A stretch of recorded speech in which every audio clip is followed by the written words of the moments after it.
Hello everyone.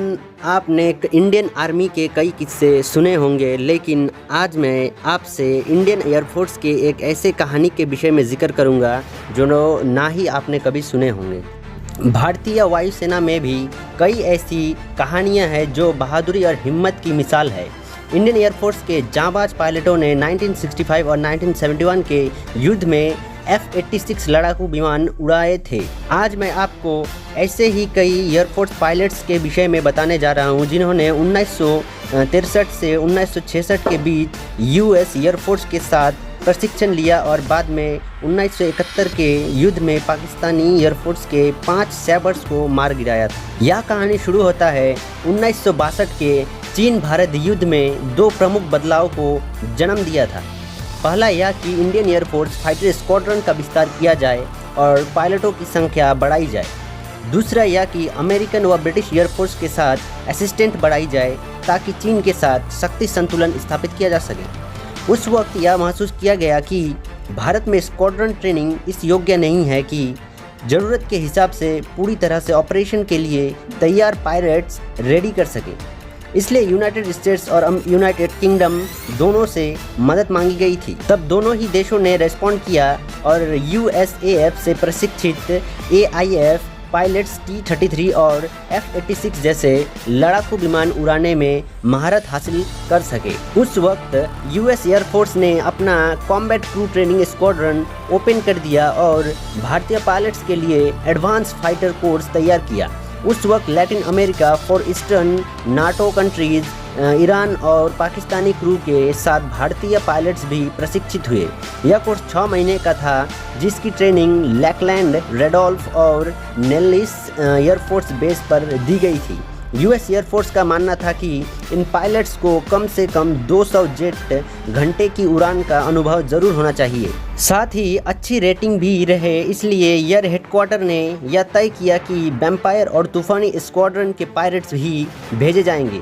यह भी तय किया गया कि पहले बैच के बाद 300 घंटे की उड़ान से कम अनुभव वाले को ट्रेनिंग के लिए नहीं भेजा जाएगा।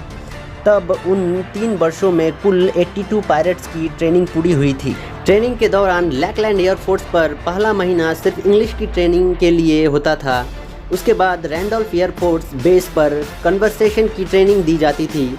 साथ ही ट्रेनर के साथ T-33 उड़ाने का प्रशिक्षण दिया जाता था। अंतिम कुछ महीनों के दौरान नेलिस एयरफोर्स बेस पर इन पायलट्स को T-33 के साथ ही F-86 लड़ाकू विमान उड़ाने की ट्रेनिंग दी गई। साथ ही ईयर टू ग्राउंड और year two year live environment training दी गई। रैंडोल्फ बेस पर उन्हें 14 घंटे की T-33 पर कन्वर्सेशन की ट्रेनिंग दी जाती थी।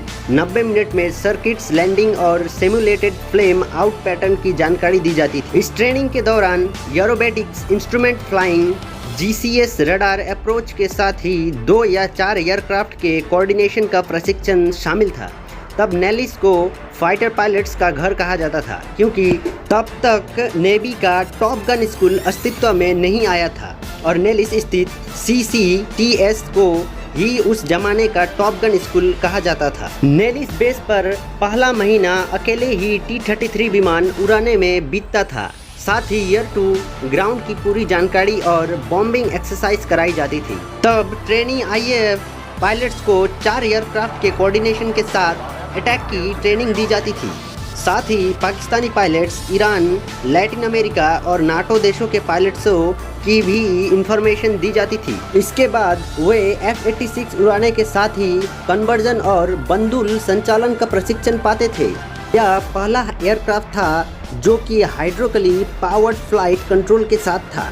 इसमें ईयर टू ग्राउंड फेज के दौरान strafing, rocket projectile firing, dive bombing और लो लेवल बॉम्बिंग का प्रशिक्षण दिया जाता था एवं प्रशिक्षण प्राप्त सभी पायलट्स को एक सामान्य सर्टिफिकेट दिए जाते थे जो कि सफलतापूर्वक यह प्रशिक्षण पूरा कर लेते थे। इसके साथ ही अलग अलग श्रेणियों में बेहतर प्रदर्शन करने वालों को सर्टिफिकेट ऑफ अचीवमेंट दिया जाता था। इसके अलावा 3 ट्रॉफियां प्रदान की जाती थी, जिसमें ट्रेनिंग के साथ जमीनी विषयों में सर्वश्रेष्ठ, लाइव बॉम्बिंग और फ्लाइंग में टॉप गन का पुरस्कार शामिल था। तब 3 इंडियन एयरफोर्स अधिकारियों BK भाटिया, दादू सुबैया और V विद्याधर को टॉप गन ट्रॉफी दी गई थी। इससे पायलटों को बड़ा लाभ हुआ और उन्होंने 2 अलग अलग विमानों को उड़ाना सीखा। साथ ही USAF की रणनीति और उड़ान भरना, विभिन्न देशों के पायलटों के साथ रहने का अनुभव भी इसमें शामिल था। सबसे महत्वपूर्ण यह था कि भारतीय वायुसेना के पायलट्स ने F-86 को बेहतर तरीके से उड़ाना समझ लिया था। इन पाठ्यक्रमों में भाग लेने वाले ऑफिसर्स ने ही 1965 और 1971 के युद्ध में धूम मचा दिए थे और इन्हें वीर चक्र एवं वॉर टू VRC प्रदान किया गया था। तो दोस्तों, वीडियो आज यहीं तक। अगर वीडियो अच्छा लगे तो लाइक, शेयर और सब्सक्राइब ज़रूर करें। जय हिंद, जय भारत।